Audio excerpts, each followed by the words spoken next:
ଅଖଣ୍ଡ 24 ପ୍ରହର ନାମଯଜ୍ଞ ସମାପନ ହୋଇଯାଇଛି।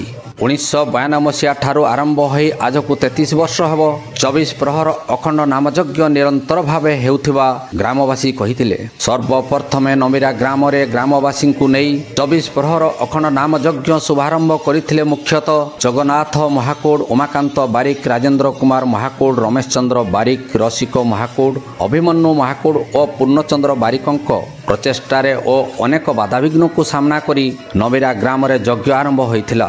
ରବିବାର ଦିନ ଶୁଭ ସମୟରେ ନିକଟସ୍ଥ ମଙ୍ଗଳପାଟ ପୁଷ୍କରଣୀରୁ ମୁଖ୍ୟ ସଂକଳ୍ପ ଦନାର୍ଦ୍ଦନ ମହାକୁଡ଼ଙ୍କ ସହିତ ଅନ୍ୟମାନଙ୍କ ସହଯୋଗରେ 21 ଗୋଟି ଜଳପୂର୍ଣ୍ଣ କଳସକୁ ନେଇ ଆଣି ପଣ୍ଡିତ ପ୍ରତାପ ଚନ୍ଦ୍ର ଦାସ ଶର୍ମା ବିଧିପୂର୍ବକ ଘଟ ସ୍ଥାପନ ଓ ପୂଜା କରି ଯଜ୍ଞ ମଣ୍ଡପରେ କଳସକୁ ରଖି ପ୍ରହର ପୂଜା ଆରମ୍ଭ ହୋଇଥିଲା। ଚଳିତ ବର୍ଷ 24 ପ୍ରହର ନାମଯଜ୍ଞ ଗତ 9 ତାରିଖ ରବିବାର ଠାରୁ ଆରମ୍ଭ ହୋଇ 12 ତାରିଖ ବୁଧବାର ଦିନ ଶେଷ ହୋଇଥିଲା।